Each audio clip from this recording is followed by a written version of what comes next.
Yorana Polinetti et Yorana à tous les amoureux du ballon rond. C'est un réel plaisir de vous retrouver aujourd'hui pour ce nouvel épisode de Fais-moi foot. Tout de suite, le sommaire de votre émission. Samedi matin au collège Henri Hirault de Phare a eu lieu le tout premier festival futsal 100% féminin. Au total, 3 catégories d'âge étaient réunies dans l'unique but de découvrir la pratique. Un reportage exclusif à retrouver en début d'émission. Nous ferons également un détour par la Coupe Ligue 2. Manoura et Mira étaient opposés dans le choc de ces quarts de finale. Enfin, nous terminerons avec de la Ligue 1 et les matchs du week-end en play-off et play-down. C'est les mains.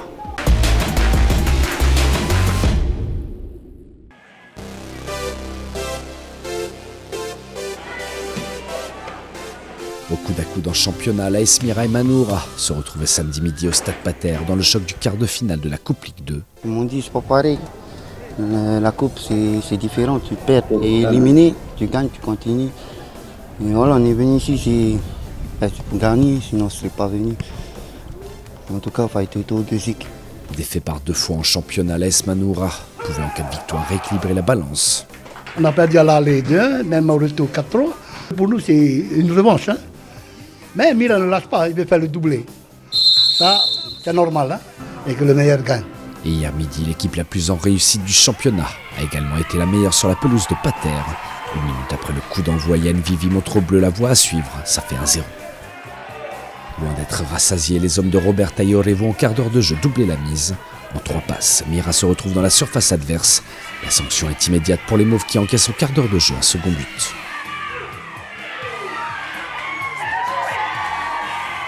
Des débuts catastrophiques qui ne vont faire qu'empirer. Juste avant la water break de la première période, Freddy Toutave signe son doublé personnel. 3-0 Manoura reçoit les foudres de Mira. Au-dessus tactiquement et physiquement, les joueurs du Lisseur poursuivent leur démonstration.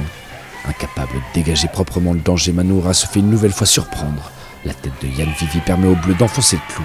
4-0, on joue depuis à peine 30 minutes dans cette partie.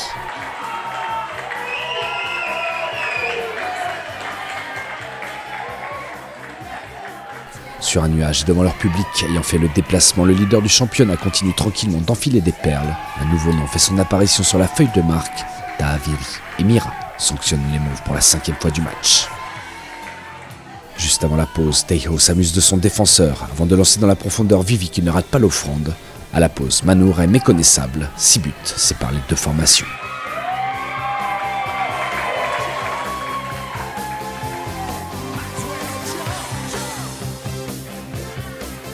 Au retour des vestiaires et sans se précipiter, l'AS Mira continue d'imposer son jeu.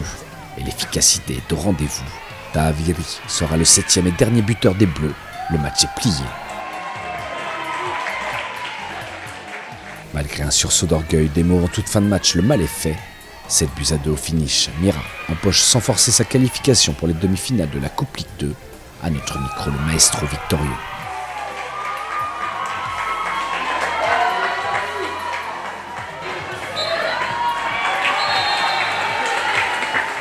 Ils ont respecté les consignes aujourd'hui, hein, et ce qui nous a fait gagner aujourd'hui. Hein. Je remercie encore mes joueurs, hein, et surtout les supporters qui sont venus de loin. Hein.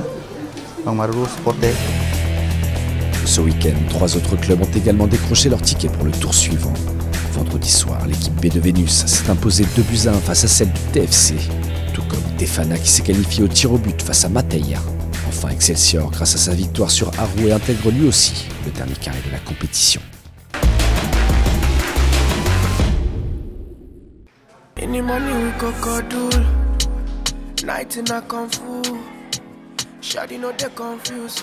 En Ligue 1, seules 4 journées restaient à disputer avant de connaître le sort des 12 clubs engagés cette saison en play-off et play-down. Parmi les 6 équipes en lutte pour le maintien samedi après-midi, l'AS Manava de Bernard Vairua avait la possibilité de prendre au classement un véritable bol d'air.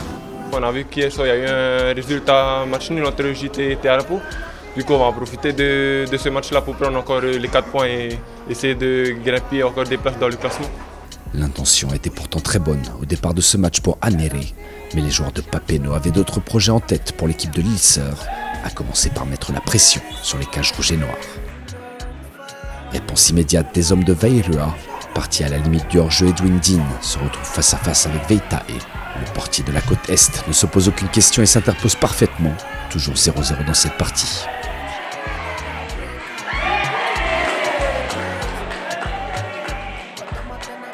Il aura fallu attendre le quart d'heure de jeu et ce corner repris de volée par Tapu pour voir l'ouverture du score. 1-0, Papeno prend les devants.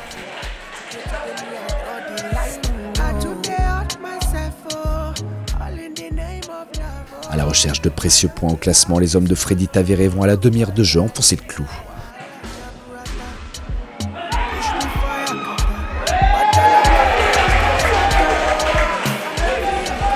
Mais auteur d'un excellent début de partie, Papeno baisse sa garde et le paye cash. Temanava se relance et trouvera même les ressources pour arracher en toute fin de match les 4 points de la victoire. 4-3 au finish, le capitaine Anere, auteur d'un triplé, est élu homme du match.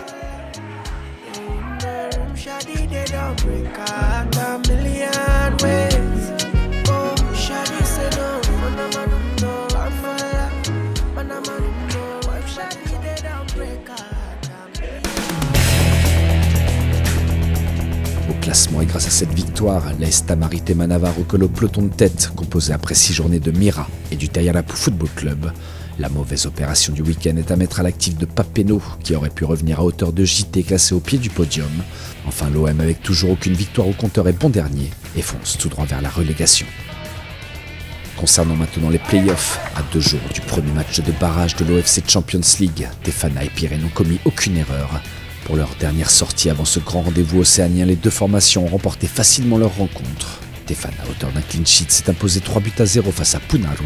De son côté, Pirée n'a fait qu'une bouchée de dragon, score final 6-1. La dernière rencontre opposant Vénus au Centralien n'a pas trouvé chaussure à son pied. Aucun des deux clubs n'a réussi à se départager. Au classement et à 4 petites journées de la fin de saison, c'est pour le moment l'équipe de Sébastien Labayenne qui occupe avec 17 points et 5 matchs disputés le siège de leader. Vénus suit à 2 longueurs. Pirée, avec seulement 2 matchs disputés, occupe déjà la 3e place. Enfin, l'égalité de points est parfaite entre Punaru Dragon et Central Sport. Avec chacun 6 points au compteur, ces 3 clubs clôturent les playoffs dans l'attente du calendrier des matchs en retard. Il y a Peria, après il y a Maïrani, après il y a Maïmaï, et là il y a Abigail. Attendu samedi matin dans la salle du collège Henri Hirault, une trentaine de jeunes futsaleuses s'étaient donné rendez-vous à Faa pour le premier festival 100% féminin. C'était très important aussi cette nouvelle discipline pour elles découvrent et puis elles ne savent pas comment on fait le jeu, la loi du jeu, donc c'est une belle découverte. Quand on m'a posé la question au tout début, il y en a plein qui n'ont pas fait de futsal et du coup là au fur et à mesure des matchs on voit qu'elles prennent beaucoup plaisir et elles viennent de dire parce qu'elles nous demandent de rajouter des mi-temps en plus pour ne pas finir la journée. Donc voilà, on commence dès tout petit et après le but c'est chaque année de continuer à les suivre et à les faire progresser pour préparer les prochaines sélections. Plusieurs rencontres étaient au programme de la matinée.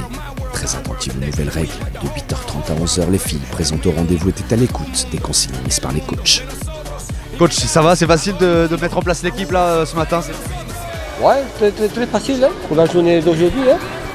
C'est comme si étaient des stars du futsal.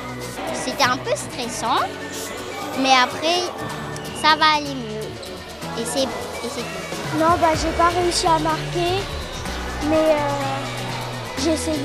Plus que le résultat sportif, samedi matin, c'est avant tout du plaisir que sont venues rechercher toutes ces participantes. La seconde édition devrait voir le jour dans les prochaines semaines. Et au vu des sourires sur les visages, le nombre de pratiquantes pourrait bien exploser au prochain événement.